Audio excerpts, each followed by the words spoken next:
여러분, 저는 원래 크고 무식하고 성능이 빵빵한 그런 카메라를 좋아합니다. 근데 요즘에는 그런 카메라를 원하지 않습니다. 루믹스의 요즘에 맞는 카메라가 이렇게 나오게 됐습니다. 파나소닉 루믹스 S9입니다. 2024년 5월 14일 일본 오사카에서 전 세계의 파나소닉 관계자 및 인플루언서가 모인 자리에서 S9의 발표를 보게 되었고요. 그 발표가 끝나고 난 뒤에 이 S9을 그 자리에서 제공을 받았습니다. 그렇기 때문에 세상에 알려지는 오늘 약 10일도 지나지 않은 상태이기 때문에 제 유튜브 채널에서 디테일한 리뷰를 하기에는 힘듭니다. 더 디테일한 리뷰는 현재 준비를 하고 있고요. 그래도 그 기간 안에 전 세계에서 모인 인플루언서들을 위한 일본 투어 프로그램이 있었기 때문에 한국에서 같이 간 분들과 이 카메라에 대해서 얘기를 하면서, 그리고 한국 파나소닉 본사 담당자님 그리고 아시아 담당하시는 분들과 또 따로 자리를 하면서 S9이 어떤 방향을 추구하면서 나왔는지 그런 부분들을 진득하게 얘기를 들을 수가 있었습니다. 요즘에 신제품 나오는 거 그렇게 재미없습니다. 그래서 얘가 그냥 카메라가 출시되었다 라가 아니라 어느 정도의 목적을 가지고 있는 카메라이기 때문에 여러분들에게 그 포인트를 한번 짚어드리려고 합니다. 첫 번째는 컴팩트 풀프레임 렌즈 교환식 카메라라는 겁니다. 이때까지 제가 사용했던 풀프레임 중에는 크기는 그냥 일반적일 수 있겠지만 전체적으로 얇아졌습니다. 그리고 26mm f8 고정 단렌즈가 나오게 됐는데 그냥 일반적으로 주머니에도 들어가는 크기다 라고 얘기를 할 수 있게 된 거죠. 자, 포인트 두 번째는 뭐냐? S5 마크2와 같은 센서를 이용을 한다라는 것입니다. 지금 저를 촬영하고 있는 S5 마크2와 같은 결과물이 나온다는 얘기입니다.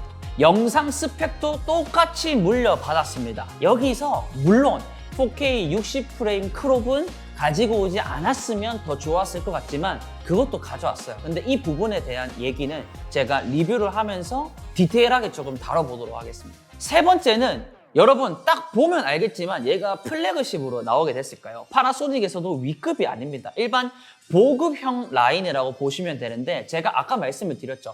S5 마크2랑 같은 센서를 가지고 나왔기 때문에 보통 보급에서 들어가지 않는 듀얼 베이스 ISO도 동시에 탑재를 했기 때문에 성능적으로도 이 작은 크기라고 볼 수 없을 정도로 괜찮게 나왔다라고 말씀을 드릴 수 있는 거죠. 네 번째가 루믹스 랩이라는 어플이 함께 출시가 됐습니다. 이 어플이 나오면서 일단은 촬영을 하고 편집을 하고 우리가 업로드를 하게 되는데 이 편집하는 과정을 전체적으로 없애버린 겁니다. 그 어플에 연결을 해서 크리에이터들이 만들어 놓은 럿을 그대로 적용을 할 수 있고 버튼 하나로 바로 카메라로 보낼 수도 있습니다. 물론 이 과정을 편집이라고 얘기할 수 있겠지만 우리가 컴퓨터로 옮겨서 컴퓨터로 디테일하게 보정하는 과정을 빼버린 상태에서 요즘에 쇼츠나 릴스 같은 빠른 형태로 만들어져야 되는 콘텐츠에 조금 더 최적화해서 나온 카메라이고 그런 앱을 사용해서 조금 더 쾌활하게 카메라를 운용을 할 수 있는 거죠. 다섯 번째가 전체적으로 쇼츠, 여행,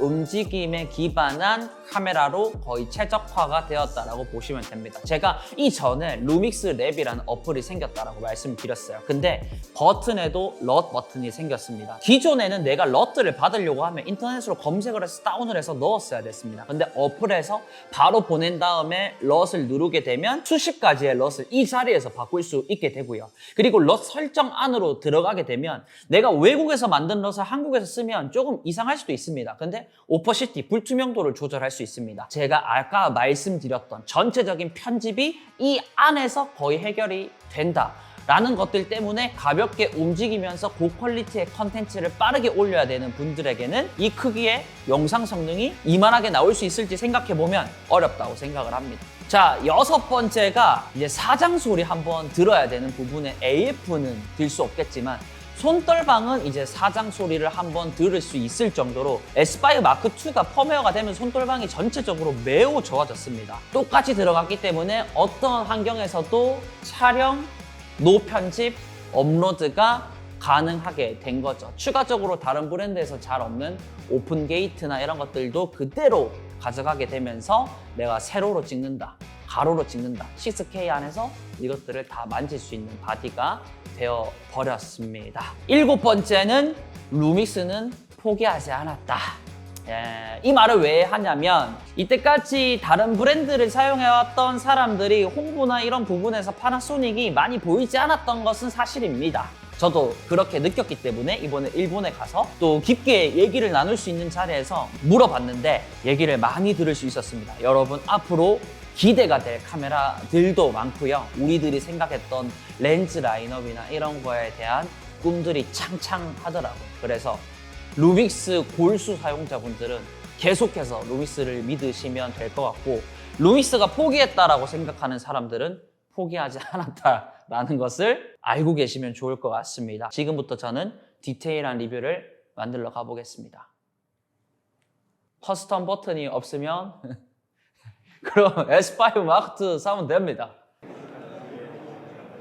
Has been given a name.